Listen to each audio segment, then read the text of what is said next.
తెలంగాణలో 42% బీసీ రిజర్వేషన్ల బిల్లుని గవర్నర్ ఆమోదించారంటూ ప్రచారం జరగడంతో కాసేపు గందరగోళం ఏర్పడింది. రాష్ట్ర ప్రభుత్వం రాజ్ భవన్ మధ్య కమ్యూనికేషన్ గ్యాప్ తో ఈ గందరగోళం ఏర్పడింది. గత నెల 30న జరిగిన అసెంబ్లీ సమావేశాల్లో హైదరాబాద్ మహానగర శివార్లలోని కొన్ని పంచాయతీలని మున్సిపాలిటీలో విలీనం చేస్తూ రాష్ట్ర ప్రభుత్వం బిల్లు ప్రవేశపెట్టింది, ఆమోదించింది. ఈ బిల్లుని గవర్నర్ ఆమోదించడంతో ఆ పంచాయతీల విలీనంపై తెలంగాణ ప్రభుత్వ న్యాయశాఖ మెమో జారీ చేసింది. దీంతో గవర్నర్ దగ్గర పెండింగ్ లో ఉన్న బీసీ రిజర్వేషన్ల బిల్లు ఆమోదం పొందిందని, త్వరలోనే తెలంగాణ ప్రభుత్వం స్థానిక సంస్థల ఎన్నికల నోటిఫికేషన్ జారీ చేస్తున్నట్టు ప్రచారం జరిగింది. అయితే బీసీ రిజర్వేషన్లపై రాజ్ భవన్ ఎలాంటి నిర్ణయం తీసుకోలేదు. బీసీ రిజర్వేషన్ల బిల్లులు ఇంకా గవర్నర్ వద్దే పెండింగ్ లో ఉన్నాయి.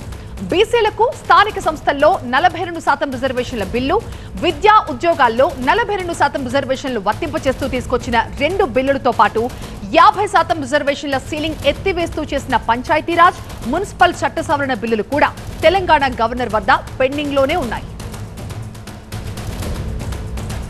మా ప్రతినిధి ప్రభాకర్ లైవ్ లో జాయిన్ అవుతున్నారు మరింత సమాచారంతో. ప్రభాకర్, ఇంత కీలక విషయంలో అసలు ఇంత కన్ఫ్యూజన్ ఎలా వచ్చింది? ఎక్కడ జరిగింది మిస్టేక్?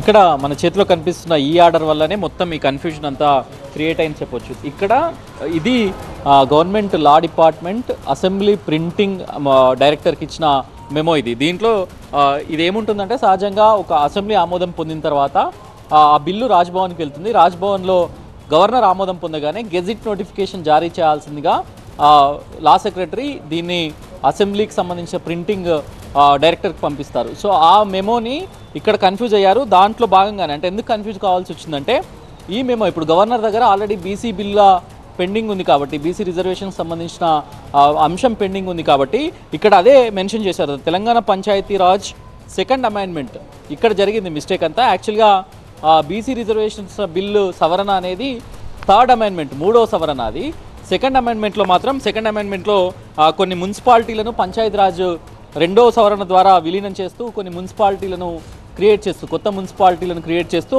అది సంగారెడ్డి జిల్లాలో ఇంద్రేశం, జిన్నారం మున్సిపాలిటీ, అట్లాగే ఇస్నాపూర్ మున్సిపాలిటీని ఎక్స్పాన్షన్ చేస్తూ, నల్గొండ జిల్లాలోని హాలియా మున్సిపాలిటీని ఏర్పాటు చేస్తూ, వీటిని ఆమోదిస్తూ సెకండ్ అమెండ్మెంట్ ద్వారా అసెంబ్లీలో బిల్లును ప్రవేశపెట్టారు.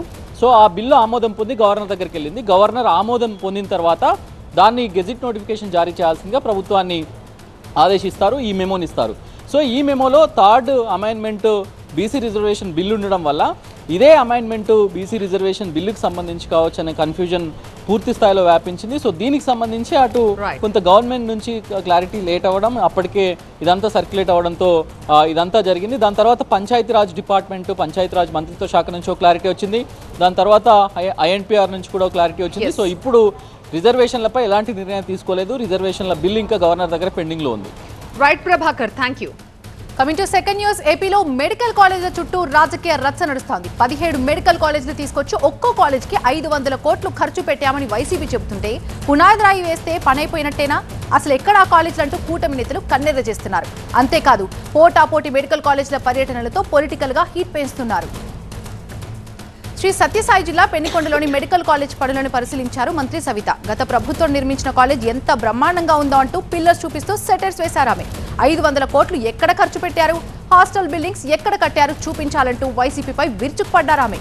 జగన్ అసెంబ్లీకి వస్తే అన్ని విషయాలు కళ్లకు కట్టినట్టు చూపిస్తామంటున్నారు మంత్రి సవిత.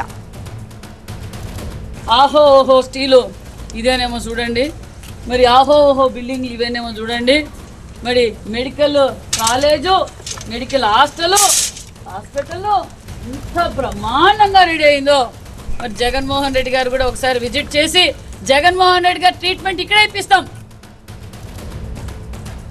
ఇటు నర్సీపట్నం మెడికల్ కాలేజ్ ని పరిశీలించారు వైసీపీ నేతలు. దాదాపు పూర్తిగా వచ్చిన నిర్మాణాలను అర్థాంతరంగా ఆపేశారని ఆగ్రహం వ్యక్తం చేశారు. వైసీపీ హయాంలో రాష్ట్రానికి 17 మెడికల్ కాలేజీలు తీసుకొచ్చి 5 కాలేజీలని జగన్ హయాంలోనే ప్రారంభించామంటున్నారు మాజీ మంత్రి గుడివాడ అమర్నాథ్. పనులను పూర్తి చేయలేక ప్రైవేట్ పరం చేస్తామంటే ఊరుకునే ప్రసక్తే లేదంటున్నారు. ముఖ్యమంత్రిగా పనిచేసినప్పుడు ఎందుకు రాలేదు మీకు ఈ ఆలోచన?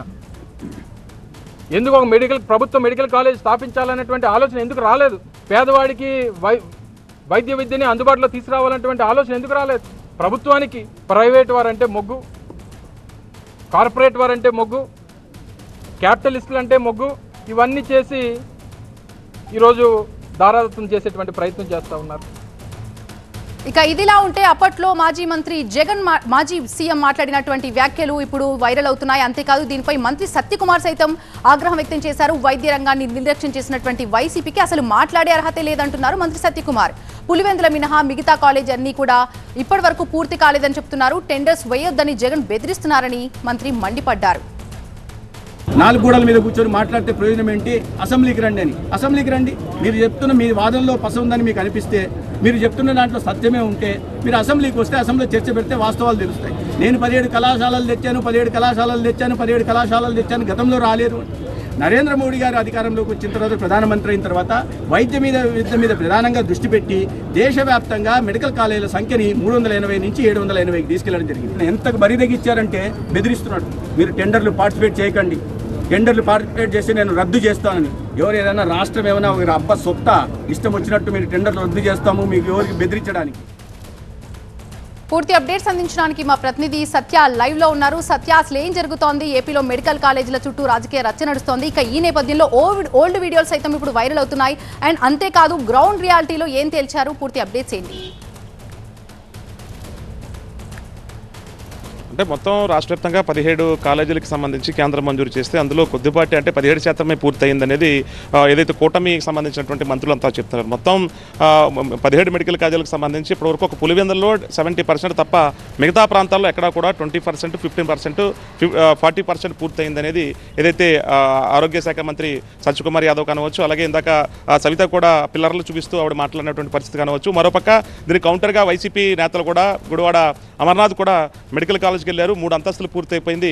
ఏదైతే రాష్ట్రానికి అప్పులు చేసే బదులు ఇలాంటి వాటికి కేటాయిస్తే భవనాలు పూర్తవుతాయి అనేది వైసీపీ వెర్షన్. మరోపక్క మాజీ సీఎం జగన్ చేసినటువంటి ఏదైతే కీలకమైనటువంటి వ్యాఖ్యలు ఉన్నాయో, ఎవరైనా టెండర్లకి వెళ్తే మాత్రం మళ్ళీ ఇది ప్రభుత్వ పరం చూస్తుంది, ఎందుకంటే ప్రైవేట్ పరంగా దీన్ని ఒప్పుకోమంటూ కూడా దీన్ని వ్యతిరేకిస్తామని వైసీపీ నేతలు చెప్పడం, మరోపక్క జగన్ కూడా వ్యాఖ్యలు చేయడంతో ఇటు ఘాటుగా స్పందించారు ఇటు మంత్రులు కద్దుల దుర్గేష్తో పాటు అలాగే కొంతమంది సీనియర్ నేతలంతా కూడా. అయితే ప్రైవేట్ పీపీపీ విధానంలో కూడా ఏదైతే పబ్లిక్ ప్రైవేట్కి సంబంధించినటువంటి విధానంలో ప్రభుత్వం దాదాపుగా కొన్నేళ్ల పాటు మాత్రమే ఇది లీజ్ పద్ధతిలో వెళ్ళినప్పటికీ కూడా ప్రముఖులకు ఎవరైతే నిపుణులైనటువంటి వాళ్ళకి మాత్రమే కొన్ని పద్ధతుల్లో వెళ్ళాలి కాబట్టి వాళ్ళకి ఇస్తే ఖచ్చితంగా విద్యార్థులకి న్యాయం జరుగుతుంది, ఇటు రాష్ట్ర ప్రభుత్వానికి న్యాయం జరుగుతుంది కనుక మొత్తం పూర్తి పర్యవేక్షణ అంతా కూడా రాష్ట్ర ప్రభుత్వం చేతిలో ఉంటుంది. కాబట్టి కావాలనే వైఎస్ఆర్సీపీ సంబంధించినటువంటి నేతలంతా కూడా అసత్య ప్రచారం చేస్తున్నారు.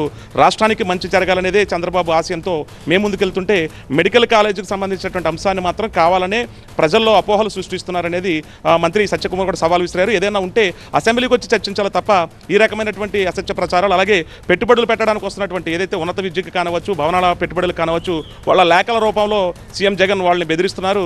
ఈ రకంగా టెండర్లు వేయకుండా అడ్డుకుంటారని చెప్పడం ఎవరో క్షమించరాని విషయం అనేది మాత్రం కూటమికి సంబంధించినటువంటి మంత్రులు చెప్తారు. మొత్తానికి రాష్ట్ర వ్యాప్తంగా కూడా ఇప్పుడు మెడికల్ కాలేజ్ అంశాన్ని రాష్ట్ర ప్రభుత్వం మంత్రులంతా కూడా దీన్ని ఒక సవాల్గా తీసుకున్నారు. ఎక్కడెక్కడ ఎంత పూర్తయ్యాయి, ఎంత మేర పూర్తి చేశారు, మొత్తం 8,500 కోట్లకు పైకి సంబంధించి ఇప్పుడు కేవలం 1,350 కోట్లు మాత్రమే ఖర్చు పెట్టిన నేపథ్యంలో మిగతాది ఎందుకు ఖర్చు చేయలేకపోయారనేది ప్రశ్నిస్తున్నటువంటి పరిస్థితి. ప్రస్తుతం ఉమ్మడి ఏదైతే కూటమి ప్రభుత్వానికి సంబంధించి మెడికల్ కాలేజీల అంశం ఇప్పుడు రచకెక్కుతుంది.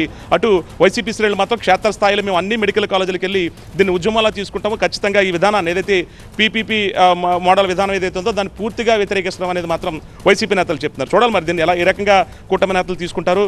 ఒకవేళ దీన్ని లీజుకి ఇచ్చే కనుక 34 ఏళ్ల పాటు లీజుకి ఇచ్చిన తర్వాత మళ్ళీ ప్రభుత్వం దీన్ని ఆధీనంలోకి తీసుకుంటుంది అనేది మాత్రం కూటమి నేతలు అలాగే మంత్రులు చెప్తున్నటువంటి పరిస్థితి. మరి ఈ రకంగా వైసీపీ నేతలు దీనికి ఏ రకంగా తీసుకుంటారనేది చూడాలి. Right, thank you Satya. AP liquor scam లో సిట్ దర్యాప్తుని వేగవంతం చేస్తుంది. హైదరాబాద్ లోని పలు ప్రాంతాల్లో సోదాలు చేశారు అధికారులు. గ్రీన్టెల్ ఎంటర్ప్రైజెస్ కార్యాలయాల్లో తనిఖీలు చేసిన అధికారులు పలు డాక్యుమెంట్స్ ని స్వాధీనం చేసుకున్నారు. మాజీ సీఎం జగన్ సన్నిహితుడు నర్రెడ్డి సునీల్ రెడ్డికి చెందిన 10 కార్యాలయాల్లో ఏకకాలంలో సోదాలు చేశారు అధికారులు. బంజారా హిల్స్, సాగర్ సొసైటీ, రాజేంద్ర నగర్, ఖైరతాబాద్, కమలాపురిలోని కార్యాలయాలపై దాడులు చేశారు. గతంలో గ్రీన్టెల్ కి సునీల్ రెడ్డి డైరెక్టర్ గా పనిచేశారని చెప్తున్నారు అధికారులు. హైదరాబాద్, విశాఖల్లోని సునీల్ రెడ్డి కార్యాలయాల్లో సిట్ అధికారులు సోదాలు చేశారు. హైదరాబాద్ లో ఉన్న 8 కంపెనీలకు 4 కార్యాలయాలు, విశాఖలో ఉన్న 2 కంపెనీలకు 1 కార్యాలయం ఏర్పాటు చేసినట్టుగా గుర్తించారు. 2019-23 మధ్య ఈ కంపెనీలను ఏర్పాటు చేసినట్టుగా సిట్ అధికారులు చెప్తున్నారు. అంతేకాకుండా LLP, ఫౌండేషన్ హోదాల్లో సునీల్ రెడ్డి కార్యకలాపాలు రన్ చేస్తున్నట్టుగా చెప్తున్నారు. మరింత సమాచారం మా ప్రతినిధి ప్రణీత అందిస్తారు. ప్రణీత, ఇప్పుడు సిట్ అధికారులు ఈ సోదాల్లో కొన్ని డాక్యుమెంట్స్ని స్వాధీనం చేసుకున్నారు. ఆ డాక్యుమెంట్స్లో ఎలాంటి ఇన్ఫర్మేషన్ ఉంది, ఇంకా నెక్స్ట్ టార్గెట్స్గా ఎవరు కనిపిస్తున్నారు? అయితే ఏపీ లిక్కర్ స్కామ్లో ఎక్కడైతే ముడుపులు బదలాయింపు జరిగిందో దానికి సంబంధించే ప్రధానంగా ఏపీ సిట్ ఈ రైడ్స్ చేస్తుంది. సో గతంలో ఏదైతే ఏపీ సిట్ కొన్ని కంపెనీస్ పైన రైడ్ చేసినటువంటి క్రమంలో కొన్ని హార్డ్ డిస్క్లను తో పాటు కొన్ని కీలక ఫైల్స్ని కూడా గత రైడ్లో సిట్ స్వాధీనం చేసుకుంది. సో ఆ ఫైల్స్ని వెరిఫై చేసి పరిశీలిస్తున్న కొద్దీ అనేక కొత్త కంపెనీస్ పేర్లు బయటికి రావడంతో ఆయా కంపెనీస్ పైన ఇవాళ ఉదయం నుండి కూడా ఏపీ సిట్ అధికారులు రైడ్స్ చేస్తున్నారు. సో ప్రజెంట్ మనం ఉన్నటువంటి బిల్డింగ్ ఇది బంజారా హిల్స్లో ఉన్నటువంటి గ్రీన్ టెల్ ఆఫీస్ ఇది. సో ఈ గ్రీన్ టెల్ ఆఫీస్కి డైరెక్టర్గా ఉన్నటువంటి నరెడ్డి సునీల్ రెడ్డి గతంలో ఏపీ ముఖ్యమంత్రి జగన్మోహన్ రెడ్డికి అత్యంత సన్నిహితంగా ఉన్నటువంటి వ్యక్తి సునీల్ రెడ్డి. సో అతడికి సంబంధించినటువంటి గ్రీన్ టెల్ కంపెనీతో పాటు మొత్తం 10 కంపెనీల పైన కూడా సిట్ ఈ రైడ్స్ కొనసాగిస్తుంది. అయితే బంజారా హిల్స్లోనే దాదాపు 3 కార్యాలయాలు ఉన్నాయి. గ్రీన్ టెక్తో పాటు గ్లోబల్ ఎంటర్ప్రైజెస్, ఆర్ఆర్ కంపెనీకి సంబంధించినటువంటి ఆఫీసెస్ కూడా బంజారా హిల్స్లో ఉన్నాయి. సో ఆ కార్యాలయాలతో పాటు శంషాబాద్, రాజేంద్రనగర్, ఖైరతాబాద్ ప్రాంతాల్లో కూడా మరికొన్ని కంపెనీస్ సునీల్ రెడ్డి పేరు మీద ఉన్నాయి. ఆ కంపెనీస్లో కూడా సిట్ ఈ రైడ్స్ని కంటిన్యూ చేస్తుంది. అయితే ఎలాంటి డాక్యుమెంట్స్ అండ్ ఎంతవరకు క్యాష్ సీజ్ చేస్తారనేటువంటి వివరాలు మాత్రం ఈరోజు లేదా రేపు సిట్ అధికారికంగా ప్రకటించేటువంటి అవకాశం ఉంది. సో ప్రజెంట్ అయితే ఇంకా రైడ్స్ కంటిన్యూ అవుతూనే ఉన్నాయి. సునీల్ రెడ్డితో పాటు డైరెక్టర్స్గా ఉన్నటువంటి మిగతా వ్యక్తులు ఎవరైతే ఉన్నారో నరెడ్డి కృష్ణతేజ కావచ్చు, సజ్జల సందీప్ రెడ్డి కావచ్చు, సో వీరికి సంబంధించినటువంటి రిమైనింగ్ కంపెనీస్ ఇట్లా మ్యూచువల్ డైరెక్టర్షిప్స్ ఉన్నటువంటి అన్ని కంపెనీస్ పైన కూడా సిటీ రైడ్స్ చేస్తుంది. ప్రధాన అలిగేషన్ ఒకటే, ఏపీ లిక్కర్ స్కామ్ ద్వారా వచ్చినటువంటి ప్రాఫిట్స్ ఏవైతే ఉన్నాయో ఆ ప్రాఫిట్స్ అన్నిటినీ కూడా ఈ కంపెనీస్కి బదలాయించాలనేటువంటిదే ప్రధాన అలిగేషన్. సో ఆ కోణంలోనే ఏపీ సిట్ ఇప్పటికే అనేక మందిని అరెస్ట్ చేసింది. కొంతమంది బెయిల్ మీద బయటికి వస్తున్నారు, మరికొంతమంది పేర్లు కొత్తగా తెర మీదకి వస్తున్నాయి. ఆ కంపెనీస్కి సంబంధించిన డైరెక్టర్స్ అందరి నివాసాల్లోనూ ఈరోజు సిట్ అయితే ఈ రైడ్స్ని కంటిన్యూ చేస్తుంది. సో ఎట్లాంటి అక్రమాలను సిట్ ఐడెంటిఫై చేసిందనేటువంటిది మాత్రం అధికారికంగా రేపు సిట్ ప్రకటించేటువంటి అవకాశం ఉంది. Thank you Praneetha. విజయవాడలో డయేరియా కలకలం సృష్టిస్తోంది. న్యూ రాజరాజేశ్వరిపేటలో వాంతులు, విరోచనాలతో పబ్లిక్ ఆసుపత్రి పాలవుతున్నారు. ఇప్పటికే బాధితుల సంఖ్య 70 దాటింది. వినాయక చవితి మండపాల దగ్గర జరిగిన ఫుడ్ పాయిజనే కారణమని అధికారులు అంటుంటే మంచినీరు కలుషితమైందంటున్నారు స్థానికులు. డయేరియాతో 2 చనిపోయారంటూ ఆందోళనకు దిగారు. న్యూ రాజరాజేశ్వరిపేటలో నీటి శాంపిల్ సేకరించి ఇంటింటి సర్వే చేపట్టారు అధికారులు. మెడికల్ క్యాంప్ కూడా ఏర్పాటు చేశారు. ఎమర్జెన్సీ కేసుల కోసం అంబులెన్స్ని సిద్ధంగా ఉంచారు. అవన్నీ సాధారణ మరణాలే అని అంటున్నారు అధికారులు. మరోవైపు మున్సిపల్ కమిషనర్తో మాట్లాడిన మంత్రి నారాయణ మంచినీటి సరఫరా ప్రస్తుతానికి నిలిపివేయాలంటూ ఆదేశించారు. ప్రస్తుతం ట్యాంకర్ల ద్వారా నీటి సరఫరా కొనసాగుతోంది.